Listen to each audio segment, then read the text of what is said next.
உங்களுக்கு பிரிண்ட் போட்டு கையில் கொடுக்குது. அப்புறம் எதுக்கு சின்ன தவறு சின்ன அடிச்சலுக்கெல்லாம் நீக்க போகுது? அவங்க என்ன சொல்கிறாங்க, இந்த படிவம் அந்த குறிப்பிட்ட வாக்காளரிடமிருந்து பெறப்படுகிறது அப்படின்னு சொன்னால் அவர் அங்கே உயிரோடு இருக்கார், அந்த அட்ரஸில் இருக்கார், இதுக்கு தான் அந்த படிவம் வாங்குறாங்க.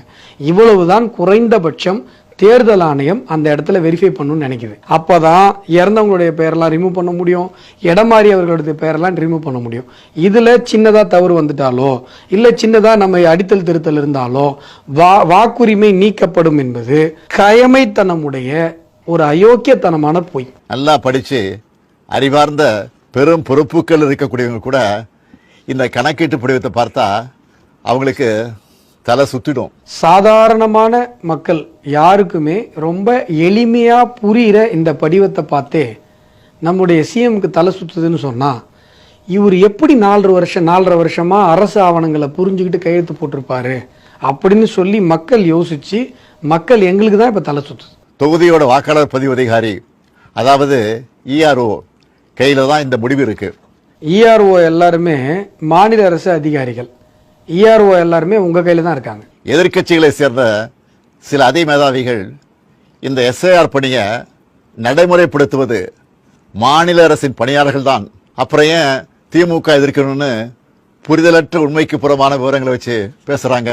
ஒரு பணியாளரை தேர்தல் ஆணையம் தன்னுடைய பணிக்காக எடுத்த நொடியிலிருந்து அவர் தேர்தல் ஆணையத்துக்கு கட்டுப்பட்டு தான் செயல்படுவாரை ஒழிய மாநில அரசோட கட்டுப்பாட்டில் இருக்க மாட்டார். நீங்களே சொல்கிறீங்க முடிவெடுக்கக்கூடிய அதிகாரம் இஆர்ஓ கையில் தான் இருக்குன்னு. இஆர்ஓ யார்?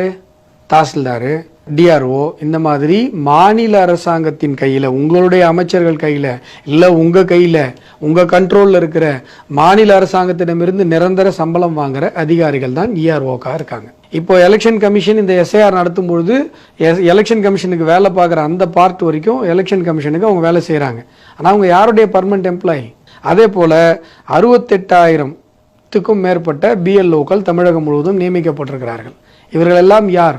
தமிழக அரசு பள்ளிகளில் வேலை செய்கிற ஆசிரியர்கள், அங்கன்வாடி நிலையங்களில் வேலை செய்கிற தமிழக அரசு ஊழியர்கள். இவங்கெல்லாம் சேர்ந்து ஏழை எளிய மக்களுடைய வாக்கை நீக்க போகிறாங்கன்னு சொல்கிறீங்க அப்படின்னு சொன்னால் எவ்வளவு மனசாட்சி இல்லாத ஒரு வாதத்தை நீங்கள் முன்வைக்கிறீர்கள். இவங்க எல்லாரும் ஒரே மாதிரியான முடிவு எடுப்பாங்கன்னு சொல்ல முடியாது. ஆமாம், ஒரே மாதிரி முடிவு எடுப்பாங்கன்னு சொல்ல முடியாது. ஏன்னா செத்து போனவங்க ஓட்டாக இருந்தால் தூக்கிடுவாங்க, உயிரோடு இருக்கவங்க ஓட்டாக இருந்தால் நீக்க மாட்டாங்க. 18 வயசு இப்போ ஆயிருந்ததுன்னா புதுசாக சேர்ப்பாங்க. ஒரே மாதிரி முடிவு எடுக்கிறதுக்கு எதுக்கு எஸ்ஐஆர்னு ஒன்று வருது? என்னத்தையாவது பொய்யா சொல்லி எஸ்ஐஆரை எப்படியாவது நடத்திடலாமா